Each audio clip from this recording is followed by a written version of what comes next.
Graham for our next Commons conversation. It's been an exciting series so far, and I have no doubt that today will be as exciting as the previous ones. And so again, we're here to hear about strategies about how to reframe our survey classes. And so Dr. Heather Graham is an assistant professor at Cal State University Long Beach, where she teaches courses broadly on the art of the European Renaissance and even thereafter, I should say the early modern period. She's published widely on the history of emotions, gender, and the body in Italian Renaissance art. And today she'll be talking about Raphael's Girl with a Unicorn. I have no doubt that there will be questions. So this is just a reminder that if you do have questions, to please put them in the Q&A versus in the chat. It just makes it easier for us. And thanks everyone. And I'm going to turn it over to Heather. Excellent. So I will do my best to have this be a seamless transition. Lauren, could you confirm that you're seeing my screen? I'm seeing your screen. Fantastic. Well, thank you for that lovely introduction. And I'm very excited to be here today talking about Raphael's Portrait of a Lady with a Unicorn, a kind of fun work that I think opens up a lot of opportunities for conversations with our students. So as Lauren mentioned, I do teach large survey classes on European and North American artwork, as well as specialized upper division courses pertinent to my area of specialty of early modern Europe. So I find portraiture to be one of the more accessible genres for today's students. They all have experience taking selfies, taking portraits of friends and family, having portraits around them in their home. So it ends up being a really nice kind of genre for students to connect with historically distant periods in the way that other genre paintings or religious subject matter might not always work. In my survey classes, I'll often use Raphael's Portrait of a Lady with a Unicorn as a foil for a canonical work like the Mona Lisa. I can also use it as a discussion point for the evolution in portrait traditions from the 15th to the 16th centuries. In my upper division courses, I might use it in a lot of different ways that lead us to discussions of portrait conventions. It can be a way to learn about Raphael and his particular artistic practice. We can certainly use it to talk about gender roles. The students all have like an aha moment when they realize this kind of icy, blue-eyed stare from this blonde beauty is coming to us with a unicorn in her arms. So iconography is also a way to approach this image. And it's also a work that lends itself to discussions of conservation. So it ends up being very useful as a singular object that can allow us to discuss a lot of different topics in class. So one of the first things I recommend doing is having a conversation with students about what is a portrait. And sometimes it's a lot easier to define what is not a portrait than what is a portrait. There can be kind of a gray area, particularly if we don't have a clear identification for the sitter, right, for the person portrayed. So I might show them a comparison like this, where we have two women who might both be images based on direct interaction with a known sitter. But whereas Raphael's image of Maddalena Strozzi-Doni is clearly a portrait because we have a recognizable likeness of somebody who is meant to be represented as such, his image of the Madonna of the Meadows, where perhaps this was based on a well-recognized model, was not a portrait. What we're looking at here instead is a type. And this would hold true whether we were dealing with a mythological scene or, something like this, a religious subject. So, I'll have students talk about that, what's similar, what's different, and then really how we kind of define what makes a portrait special. That often leads into discussions of portrait conventions. And I find, I guess, part of the reason portraiture to me is very easy to talk about with my students is that our students are very social media savvy, right? They readily understand that the public face someone presents on Instagram or Facebook isn't really reality, right? It's a carefully cultivated persona, and that the person they see in photographs is an ideal, like filtered version of that person's reality. So we'll talk about how Renaissance portraiture functioned in a similar way, that a portrait kind of represents an agreement between the artist and the sitter or patron, where the person portrayed needs to be recognizable, as in the image that we're looking at here, but also has to reflect that person or their family's desired social identity. So I'll often introduce this primary source here, a nice quote from Leon Battista Alberti's text on painting that is sort of a good starting point to think about what portraiture was supposed to do. You know, what was its function in this world where ideas about art were very different from our own. So talking about how painting has a divine force that can make men present, that makes the dead seem almost alive. It really helps students understand the functions of commemoration, of representation, that portraiture was intended to fulfill. Once we kind of think about that important job, I mean, this is immortality we're talking about here, then we can start to talk about how different conventions in portraiture helped preserve the appropriate type of identity.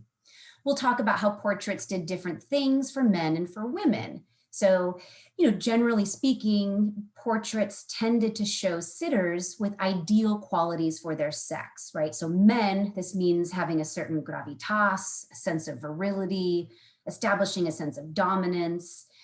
For women, we might have a very different set of ideals. And of course, all of this interest in portraiture is also tied to this interest in antiquity. So I might show an ancient coin like we see here and talk about how certain conventions, like the profile view that we have, are themselves tied back to older traditions that bring with them ideas about ideal presentation.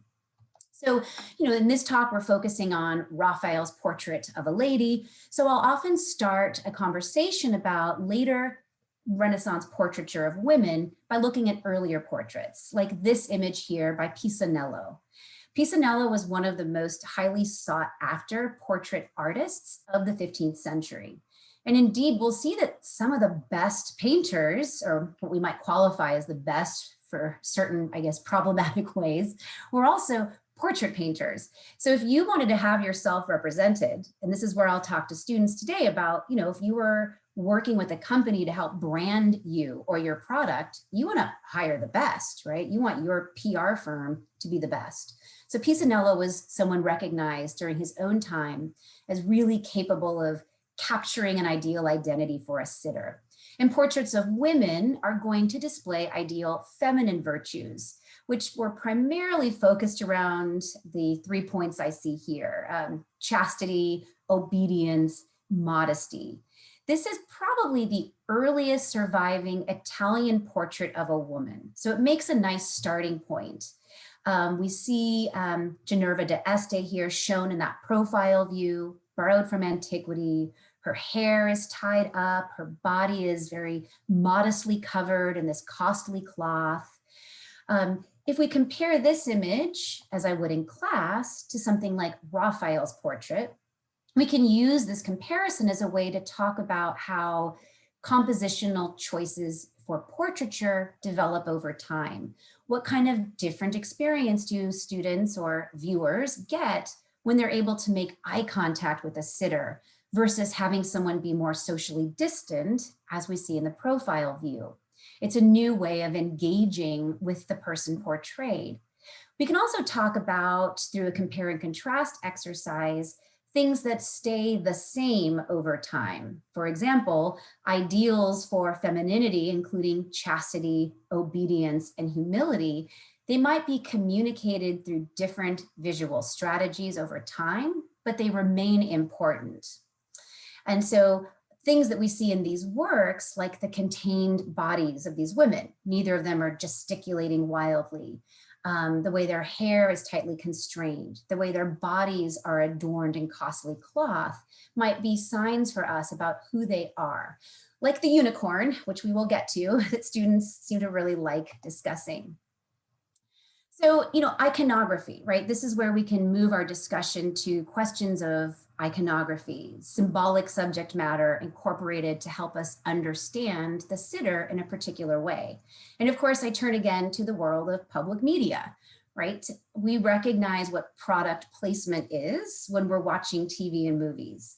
We also recognize when people who are public figures present themselves in ways through the inclusion of particular objects that speak to us about their identity. So here you have Kim Kardashian shown lounging around just casually next to her $120,000 brown crocodile Hermes Birkin bag, which has a wig hanging out of it, right? There are lots of ways to think about the kind of, feigned nonchalance of presenting yourself publicly next to this kind of object. This is a long tradition that can also be tied back to the Renaissance, where we see portraits, whether it's Raphael's Lady with the Unicorn, or Titian's later portrait of Eleonora Gonzaga, the Duchess of Urbino, where the objects, be it in the clothing or the jewels or even the animals included, are going to be clues about the identity of the sitter. So we have the small dog who's often tied to ideas of marital fidelity, located next to our Duchess, while Raphael is shown holding this unicorn. Now, we'll talk in a moment about how I approach the unicorn itself, but this is another area where questions of conservation can come into our discussion. For a long time, we didn't actually know that Raphael was holding a unicorn. Around the turn of the 20th century, the image looked quite different. It was thought, because of overpainting, that this was not a portrait of an unknown sitter as it is today. Certainly the identity wasn't unknown at the time, but is to us. But it was not recognized as a portrait at all. It was thought to be an image of St. Catherine. The painting had been painted over time. So here, identified by her wheel in Martyr's Palm, we see what to us now we understand as a portrait, to earlier audiences was an image of a saint. It was a sacred object. When it was restored, of course, it was revealed that this is a unicorn that is there. So it gives us a vastly different idea of what the function of this object was. You'll notice some damage here. In removing the later overpainting, we had damage to the original work. So this can be a way to talk with students about issues of conservation. Why would they overpaint it to look like a wheel? Why would they change this subject at all? What happened to the painting after it was originally created? So I like to talk a lot about the afterlives of objects that, as art historians, we're interested in the function of an object for its original audience, but of course it lives far beyond the lifespan of the people for whom it was originally created. So what does that mean? How do meanings change and evolve over time? So when it was restored, it was revealed that, lo and behold, she is holding a unicorn, which has a totally different effect than seeing her as a martyred saint. The unicorn is a conventional symbol of chastity. So a woman shown holding such an animal would have been a model of female virtue. So we have here with an iconographic attribute, a symbol that is not meant to be read literally, but meant to say something to us about the sitter, about who she was ideally in the public sphere. And of course, unicorns are quite prevalent in medieval and Renaissance art. So this can be another opportunity to connect Raphael's work with a broader tradition, as in this sort of roughly contemporaneous woven example that's now in Paris. This is also a great place to talk about aspects of clothing, right? Notice the humongous sleeves that Raphael's Lady with the Unicorn has that are replicated in his image of the wealthy merchant wife, Maddalena Strozzidoni. So we get a sense that there are conventional signs, right? Ways that wealth and social status are repeated in imagery so that they become iconography that we can read as signs about a person. You'll notice the gemstones that both women are shown wearing. Pearls are among the costliest gems. They were a well-known symbol of the Virgin Mary, and they were often worn by brides. Along with emeralds, rubies, which both women here wear, were the gems most frequently given to brides, as they were thought to benefit the wearer by promoting bodily strength and prosperity. So it's possible that we don't know, because we don't have evidence for this to confirm it, but it's possible that Raphael's Lady with the Unicorn was once part of a marriage portrait pair, like the Doni couple here. And this might be a place in class where I would have students talk about the different ways the husband and wife here are depicted, how their bodies are marked, how their relationship is emphasized through the similarities. You know, we can only imagine that perhaps Raphael's Lady with the Unicorn was once paired up in this way. You know, it could also be a place to talk about why women would be depicted at all. I make a big point to talk about gender disparities in the Renaissance world in my classes. And, you know, for a woman to be made immortal through the medium of a portrait, we might have to ask why that would be. And usually, of course, the answer is that it is aligned somehow with marriage or important movements in her life associated with motherhood, which in some ways takes us right back to that question of marriage. This is also an opportunity to talk about Raphael's working method. You know, he was someone who was really a kind of creative vacuum, particularly early in his career. He was very fascinated by the art of everything he came into contact with and creatively reinterpreted artwork he saw, whether it was from antiquity, his native region, or from the city of Florence. And this work, The Lady with the Unicorn, seems to reflect his engagement with a particular source. Here I'm showing you a drawing which has been connected to the Lady of the Unicorn. Not so much that it's a preparatory drawing for this work, seems to be a different face, a different sitter, but it does show us him engaging compositionally with a very important model. And that, of course, is the Mona Lisa. So I might introduce this Lady with the Unicorn in a survey when I talk about the Mona Lisa and what an influence she had on other artists.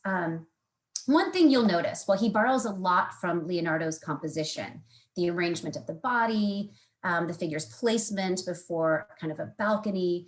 You know, the Mona Lisa has been cut down. So Raphael's image gives us a sense of what the entirety of the Mona Lisa might have looked like. One thing he didn't copy, however, is the facial expression. We've all heard a lot about the smile or smirk or mysterious face that Leonardo's Mona Lisa gives us. When I approach this in class, I'm really influenced by the work of my colleague, Teresa Flanagan, who's written a fantastic study about the Mona Lisa in light of emotional expressions in Renaissance art. And she notes the concept of resting bitch face, right? Students know what this is. They immediately, you know, they'll giggle, but they'll also understand that we in our culture have ideas today in the Western tradition of what is appropriate for a woman's public emotional expression, and that we negatively characterize women. And if you do a Google search on resting bitch face, these poor gals you see here are the ones who immediately pop up in the images. We characterize women negatively whose faces at rest do not look inviting and friendly. We have a particular idea of emotional propriety for women. And if you ask them who has resting bitch face, the students will immediately identify women, that it is a sort of gendered association. Perhaps what made Leonardo's face, his enigmatic smiling Mona Lisa, so unique was that she showcases the kind of affable, approachable personality that we today value, but that, as you can see from the sort of collection of Renaissance faces I'm showing you here, was certainly not the normal ideal. You know, no man wanted their wife to look open and approachable. You needed to look contained, modest, virtuous, the kind of closed expression that we get from Raphael's portrait of a lady with a unicorn. So it's a great opportunity to get students talking about our sort of emotional expectations for men and women today, and how emotions are something that change over time, right? There's not a static idea about what is or is not appropriate in emotional expression, that it's contingent upon time and place and gender roles. So I hope that you found some of this useful in how you might approach teaching this fantastic image in your classes. I think there's a variety of different ways we can approach it that allow us to talk about things like iconography and gender and portraiture conventions. It's a great foil to either early Renaissance portraits or, again, a canonical work like the Mona Lisa.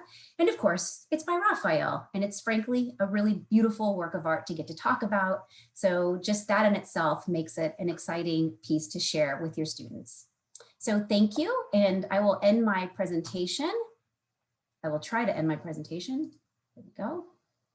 And turn the floor back over to you, Lauren. Well, I'm just adding myself as a spotlight here. Thank you so much for that wonderful talk. You know, unicorns are always a big sell. So, but this is really great. And so let's see. So far we've just been getting thanks and comments on how great the talk was, but we don't have any questions. So if people do have questions for Heather, I invite you to ask them. I have always questions for Heather. And I wondered if, you know, for, you know, your end talking about emotions, and I wondered if you wanted to maybe elaborate a little bit more about, emotional expectations in the sense of like how, women's emotions are, cold and men's are hot, like how we could tease that out for, say, male portraits, and it maybe in a similar way, just briefly. Absolutely. I did see one question that popped up about Teresa Flanagan's article, and I am not sure if it is available online, but the title is Mona Lisa's Smile, Interpreting Emotion in Renaissance Female Portraits. And I think I have the journal. I may not have the journal readily here, but if you do have any questions, oh, thank you, Beth, for posting that there. It's a really fun read. And so I'm really happy to give a shout out to it because it totally changed the way I teach the Mona Lisa, and my students love it. And it's always fun to have those conversations.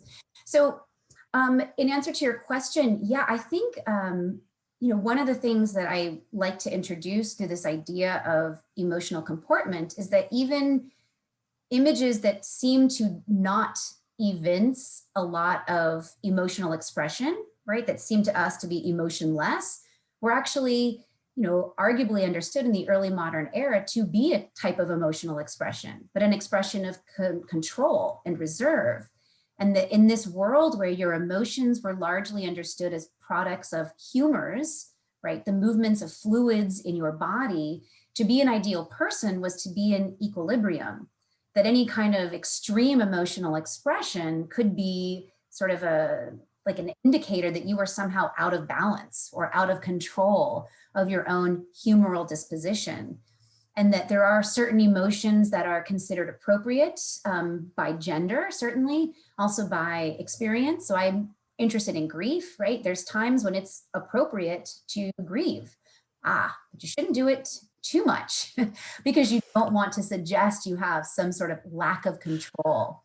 And so rather than seeing some of these kind of what we see as stony-faced portraits as kind of expressionless, that instead we need to recognize them as perhaps representing a kind of emotional ideal, one that showed you in control of your psychological identity. Thank you. It looks like we have a question about the Restoration period. So what actually happened in each of those periods? As I understand it, there were two major restorations that took place in the middle of the 20th century. And I think the initial was to recognize the need to remove the overpainting, which unfortunately damaged quite a bit the original work. And so then it's the project of the conservationist to try to maintain what is there. There's a little confusion, again, as there always is with works of art this old, as to whether Raphael intended this to be a unicorn from the beginning. That I think looking at under the paint, it appears that originally there was a dog. It's thought, because of the similarity of this unicorn to other works by Raphael, that it is a change made by his hand and not by someone else. But because we don't have documentation, we don't know for sure. So it is, you can see it in the Villa Borghese in Rome, and it's in pretty good shape, but for those who have a real conservator's eye, which I do not, it's pretty recognizable that she is severely damaged. So we have another question about whether you would use this portrait to discuss purity in a secular context. Yeah, I think I would. And I think particularly because she's holding a unicorn, which I think does have some association with, religious, has some religious connotations. But I think this is a great way to talk about how things like a pearl, right, a symbol of the Virgin Mary, can become in a secular context a symbol of female purity. So you could certainly use this as an example of that. I don't know that we really can totally see artwork of the Renaissance period outside of the lens of Christianity. I mean, I think you could make a case that even secular artwork was meant to be, read by and used by audiences whose overwhelming way of looking at the world was inflected by a Christian tradition. I would agree with that. We have another question about the tradition of the unicorn. For how long has the unicorn been painted or placed into art similar to this? Oh, that's a hard question. That I don't know an answer to, but I do know there are works in the Middle Ages that depict it. I don't know the earliest depiction of the unicorn. There have been some great recent exhibitions on bestiaries and how far back they go in medieval art. But my sense is that Raphael's picking up on a tradition that's several hundreds years old by the time he's using this. It's well established. Sounds like a good book project for someone. Yes. Well, thank you so much, Heather. This has been really great. And I think lots of ideas for us to energize our survey classes with, unicorns. So for now, if people have more questions, feel free to bring them to our Facebook group on the Smarthistory Commons. And a big thank you to you, Heather. Thank you. I really appreciate this. Take care, everyone. Stay safe.